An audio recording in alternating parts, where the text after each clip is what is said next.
Liverpool is about to welcome a brand new chapter in its footballing history, the long-awaited Everton Stadium, a project that's set to reshape the landscape of the city and the future of Everton FC. With its stunning architecture, modern facilities, and ambitious capacity, this state-of-the-art venue will finally replace the beloved yet aging Goodison Park. But beyond the excitement, a question looms: why now? Why does Everton need this expensive new home after over a century at Goodison? Let's take a deep dive into the journey behind this iconic project and explore its construction, financing, challenges, and the impact it's going to have on football and the city of Liverpool. Before we move forward, let's rewind a bit and appreciate what Goodison Park has meant to Everton Football Club. Since 1892, Goodison has been Everton's fortress, a place where legends were born, titles were won, and thousands of supporters made lifelong memories. It has witnessed over a century of football history, but even the most iconic stadiums have their expiration dates. Capacity has always been an issue at Goodison. At its peak, Goodison could hold an astounding 78,000 fans. But after new safety regulations were introduced in the 1990s, capacity dropped to under 40,000. These regulations came in response to multiple stadium disasters across Europe that forced football clubs to overhaul their seating arrangements. For Everton, this meant saying goodbye to the expansive crowds and cramming their loyal fan base into a much smaller space. But it's not just about the numbers, it's about safety and finances. Maintaining an old stadium is a costly business. Back in 2007, Everton was spending £500,000 annually just to keep Goodison Park up to required safety standards. And as time marched on, those costs only increased. The club found itself stuck between a rock and a hard place. Either spend millions to patch up the aging structure, or bite the bullet and invest in a brand new stadium that could take the club into the future. The story of Everton's new stadium is one of persistence, false starts, and near misses. Plans for a new home have been on the table for nearly 30 years. It all began in the 1990s when Everton's then chairman suggested moving the club to a 60,000-seater stadium. Hopes were high, but the journey was anything but straightforward. King's Dock, a prime piece of Liverpool waterfront real estate, seemed like the perfect location. The plan was ambitious: a 55,000-seater stadium, set to be completed by 2005. But as with many large-scale projects, funding issues derailed the dream. Everton's plans stalled, and the club was forced to look elsewhere. Next came the Kirkby project in 2007. This plan would have seen Everton move out of the city limits to a site in Kirkby, where a retail park and stadium complex were planned. Despite initial optimism, the project was eventually scrapped after being rejected by central government authorities. In the years that followed, more ideas were floated, including a potential collaboration with Liverpool FC to build a joint stadium at Stanley Park, which also fell through. For a while, it seemed as though Everton would never find a new home. It wasn't until 2017 that Everton's fortunes changed. Bramley-Moore Dock, a historic yet underutilized area along Liverpool's waterfront, emerged as the ideal location for the new stadium. But choosing Bramley-Moore Dock came with its own set of challenges. The dock is a Grade E listed Victorian structure, meaning any construction on the site had to be handled with extreme care and sensitivity to its historical significance. The decision sparked controversy, as Liverpool's UNESCO World Heritage status was under threat due to this and other developments along the waterfront. In fact, in 2021, Liverpool was stripped of its UNESCO World Heritage status, marking a significant moment in the city's history. The loss of this prestigious recognition was a blow to some, but for Everton and many supporters, the prospect of a new stadium outweighed the downsides. Despite the controversy, Everton pushed ahead, securing a 200-year lease on the site and coming to an agreement with Liverpool City Council. The council played a crucial role, committing to build new infrastructure like roads, and a railway station to support the stadium and ease access for fans. Now, building a stadium is no small task. In 2018, the estimated cost of the new Everton Stadium was around £500 million. The council offered £280 million in loans, leaving the club to find the remaining £220 million. But as with many large projects, these costs quickly escalated.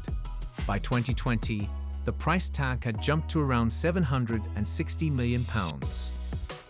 Everton began looking for alternative sources of funding.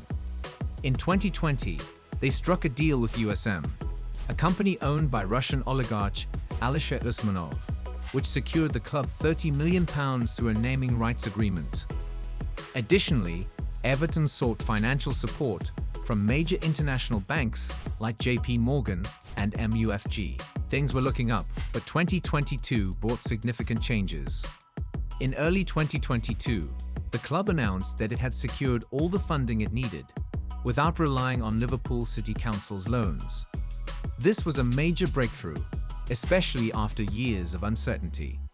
However, more financial roadblocks were on the horizon. The war in Ukraine and subsequent sanctions against Russian oligarchs had a direct impact on Everton. The deal with USM fell apart as Alisher Usmanov was sanctioned by both the UK government and the European Union.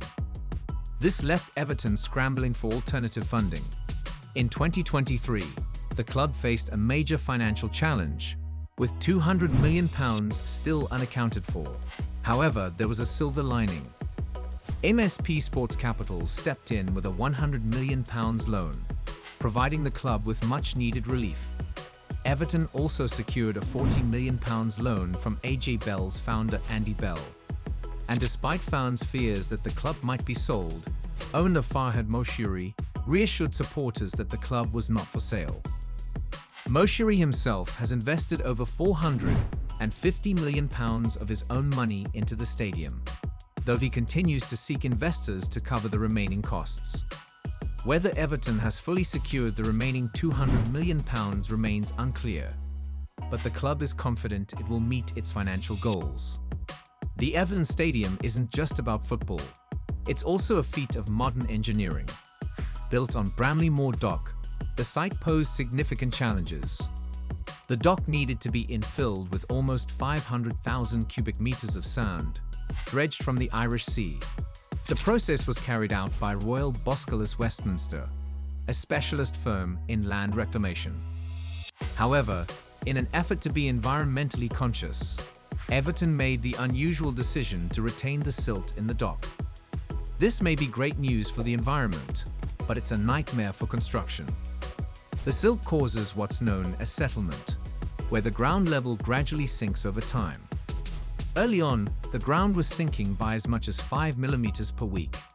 While this has slowed down, engineers expect settlement to continue for decades.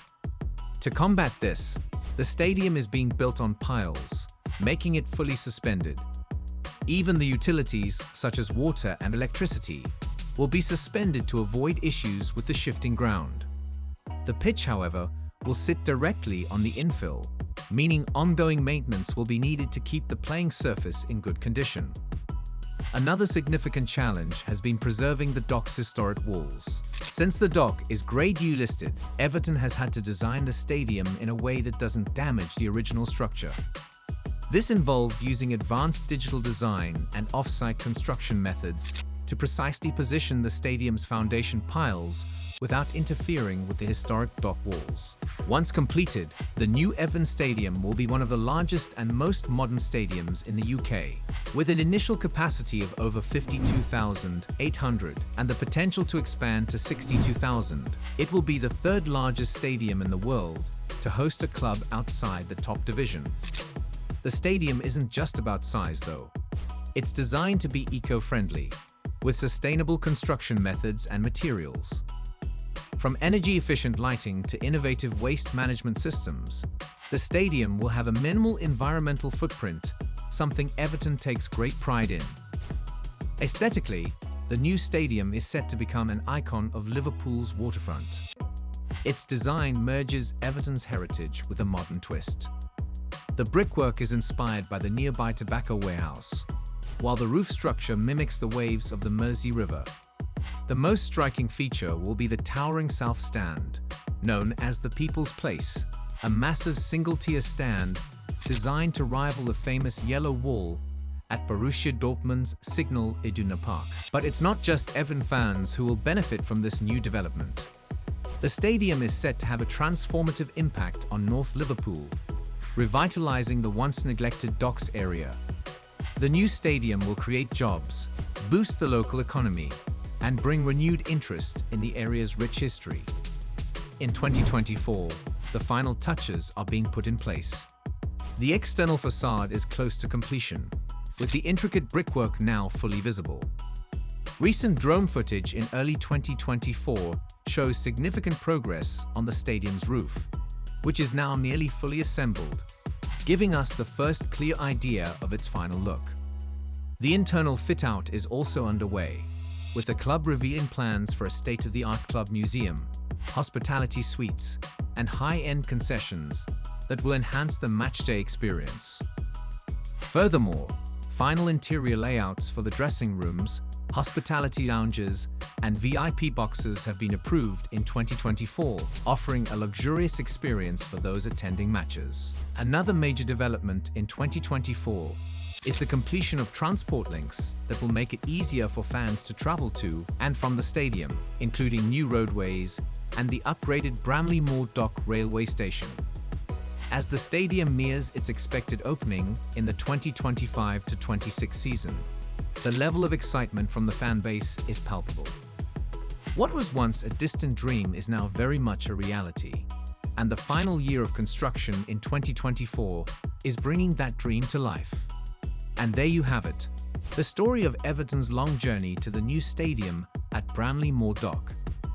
From the struggles at Goodison Park to the challenges of financing and building on an historic dock, this project has been anything but easy. Yet, through it all, Everton's commitment to growth, sustainability, and its fans has remained strong. As we look ahead to the grand opening in 2025, the Everton Stadium will stand as a monument to the club's future ambitions, as well as a new beacon for football in the city of Liverpool. If you've enjoyed this deep dive into Everton's stadium journey, don't forget to give this video a thumbs up, subscribe to the channel, and hit that bell for more updates on stadium projects from around the world. And if you're curious about other stadium transformations, make sure to check out our video on the expansion of Manchester City's Etihad Stadium next. Thanks for watching, and I'll see you in the next video.